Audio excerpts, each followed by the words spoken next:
What's up, Ragin Nation? How's it going? This is Alex Yu, and you're watching a Ragin Ronin review. I got a review for you. Last night I saw Passengers, and Passengers is one of my most highly anticipated films of 2016. This is a science fiction drama, science fiction disaster drama with a little bit of comedy and romance thrown in.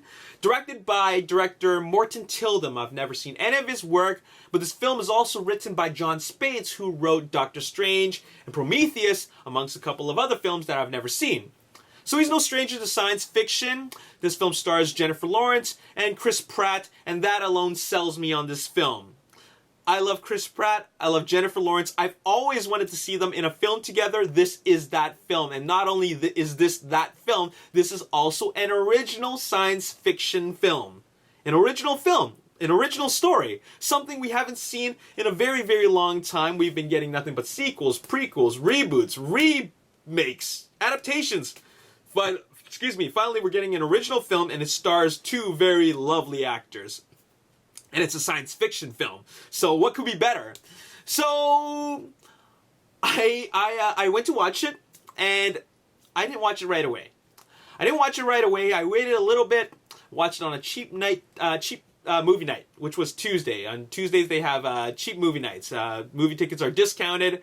And the reason why I did that, it was because it's got some pretty mixed to negative reviews. It doesn't have a whole lot of good reviews. Mixed to negative reviews. And I was thinking, oh man, seriously? I was pretty disappointed about that. So I didn't feel the urge to watch it right away. I went into this film with no expectations.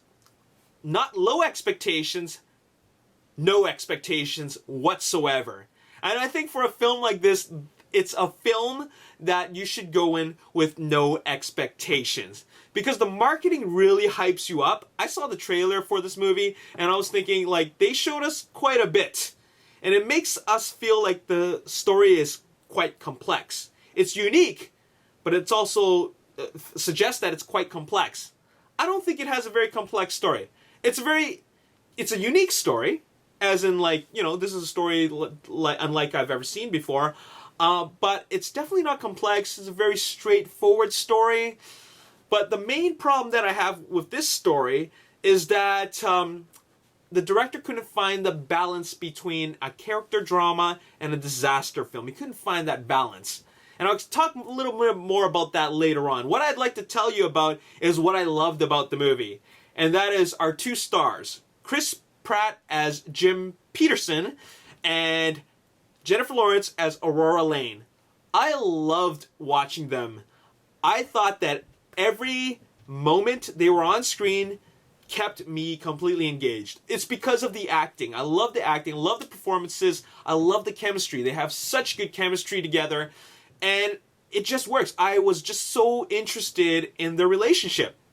And then I was so interested in the relationship that I completely forgot that, okay, wait a minute, there is a big picture going on. Now, with regards to the story, the general premise is that they are traveling from Earth to a colony called Homestead 2. It's a 120-year-long distance travel or flight, and they're in hypersleep. They're supposed to sleep for 120 years and then wake up at Homestead 2 120 years later. So there was a malfunction and they woke up 90 years too early. So really, there's the dilemma, and that is we could either fix this problem and go back to sleep so we can end up waking up at Homestead 2, or we could die of old age. Those are the only two options, really.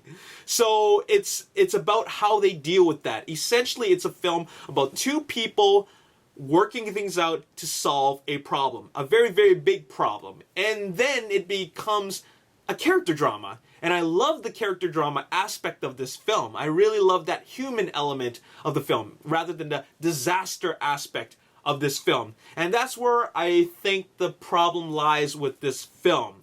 And that is, even though it's a straightforward film, the director kind of lost that balance between a character drama, with all the romance and the chemistry, and then the disaster aspect of this film.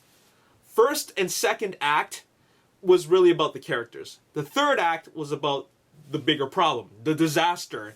And I just felt that, you know what, I was more interested in the character drama as opposed to the actual disaster aspect of this film. Like, I almost didn't even care at this point. I would rather watch them work out their issues than than deal with the bigger problem. Of course, we have to deal with the bigger problem, but the problem is that we forgot all about it. We were so focused on these two characters that, like, once we get to the bigger issue, it doesn't feel as exciting. At least not to me. I just wanted to see them interact with each other more because I loved their chemistry.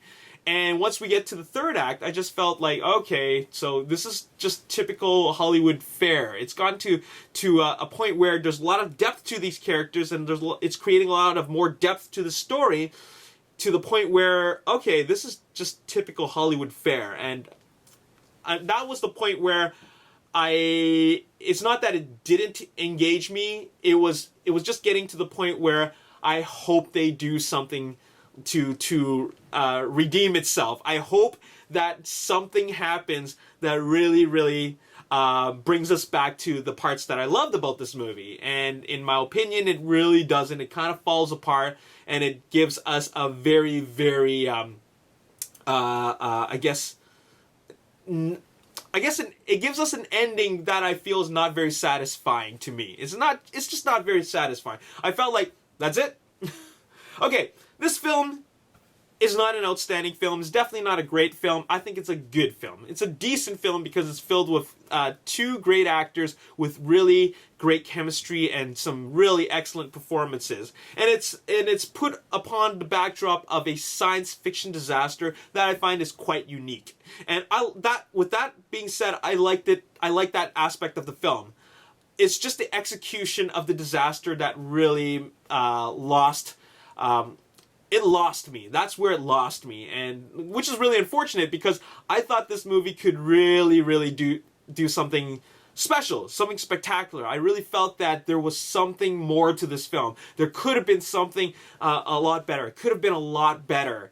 But unfortunately, it just kind of fell apart near the end, and it felt like the writing got a little bit lazy, and they just wanted to wrap things up, and they didn't even bother trying. But anyways, that's all I gotta say in this review. I'm gonna give it a 6.5 out of 10. I mean, don't get me wrong, I found it entertaining, but I wanted more. I just wanted more out of this film. But 6.5 out of 10. I would suggest watching on cheap night or wait for it to come out on a bargain bin or on Netflix, but it's not a movie that it's like, whoa, I gotta go watch this film because it's so good. It's not one of those films. I was a little bit let down, but I still think it's a decent movie. And if anything, watch it for the actors. If you're a fan of either actors or both actors, you definitely gotta watch this film because they're so good in this film. And just seeing them together on screen is quite a delight. And that's all I gotta say in this review. I hope you enjoyed it, and if you did, hit that like button, subscribe to the YouTube channel, like me on Facebook, The Ragin Nation, also follow me on Twitter, Ragin Nation. My name's Alex, thanks for watching, I'll see you next time, peace. He's somebody that gave us something very, very different. As soon as the movie starts, you'll notice that this feels different. It's not a good